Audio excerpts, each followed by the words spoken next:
कैलाश पर्वत के शिखर पर शिका, यद्वी की आत्मा, सत्य युग की दीप्तिमान आभा में ध्यान करती है। बर्फ से ढकी चोटियों के माध्यम से हवा रहस्य फुसफुसाती है, जैसे सूर्य का प्रकाश शिखा के चेहरे को दिव्य प्रकाश से सुशोभित करता है। उसकी आवाज युगों युगों तक गूंजती है, भविष्य के अंधकार के सामने शक्ति के लिए एक गुहार। हे शिव, ब्रह्मांड के रक्षक, मैं तुमसे विनती करती हूँ। उसकी प्रार्थना उठती है, कलयुग के अंधेरे युग में धर्म की परीक्षा होगी। मैं पृथ्वी पर पुनर्जन्म लेने और धर्म की रक्षा करने की शक्ति के लिए प्रार्थना करती हूँ। कैलाश की अलौकिक चोटियों के बीच भगवान शिव प्रकट होते हैं।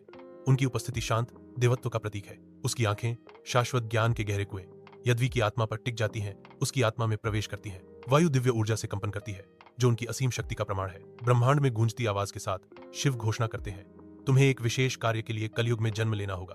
तुम एक ऐसे परिवार में जन्म लोगे जो निस्वार्थ सेवा के लिए समर्पित होगा। गांव के दिल में यद्वी एक साधारण जीवन जीती है, जो अपने माता पिता और समुदाय के प्रति समर्पित है। वह विनम्रता से अपने माता पिता की सेवा करती है, जो पितृभक्ति के गुण का प्रतीक है। यद्वी श्रद्धा से धार्मिक अनुष्ठान करती है। वह कोमल स्वभाव से जरूरतमंदों की मदद के लिए अपना हाथ बढ़ाती है। गांव शांति से फलता फूलता है। इसकी सादगी यद्वी की शुद्ध आत्मा को दर्शाती है। आधी रात में पूर्णिमा की भूतिया चमक के नीचे यद्वी अपने बिस्तर पर लेटी है।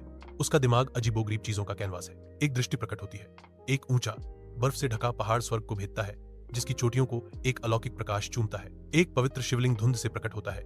इसके प्राचीन पत्थर भूले हुए देवताओं और शाश्वत शक्ति की कहानियां फुसफुसाते हैं। एक सांप दिखाई देता है, जिसके तराजू 1000 पन्ना की तरह चमकते हैं, जो अभी तक उजागर नहीं हुए रहस्यों का अग्रदूत है। सपने की गहराई से एक आवाज गूंजती है, प्राचीन और सर्वशक्तिमान, समय आने दो, तुम जान जाओगे। रहस्यमय आवाज बनी रहती है, रहस्योद्घाटन का वादा करती है, क्योंकि यद्वी अपनी चांदनी रातों की दृष्टि के भूल भुलैया में खोई रहती है। एक वृद्ध संत गांव में प्रवेश करता है।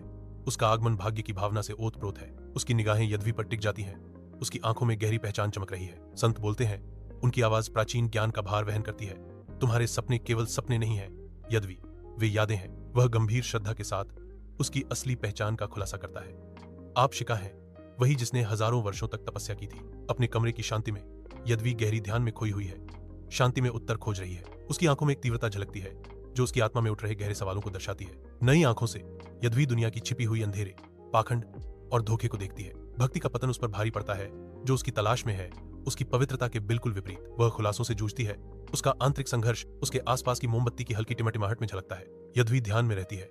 एक अकेली आकृति दुनिया की छायाओं का सामना करती है। यादवी अटूट दृढ़ संकल्प की एक आकृति गांव के बाहरी इलाके में खड़ी है। उसका चेहरा दृढ़ संकल्प का मुखौटा है। वह एक मौन प्रतिज्ञा करती है, अपनी असली पहचान छिपाने का एक दृढ़ संकल्प लेती है, जो एक परिवर्तनकारी यात्रा की शुरुआत करता है। दृढ़ और उद्देश्यपूर्ण कदमों के साथ यद्वी अपनी खोज पर निकलती है। हर कदम सार्वभौमिक सत्य को उजागर करने के उसके संकल्प की गूंज करता है। छाया में ढकी यद्वी अपनी शॉल को समायोजित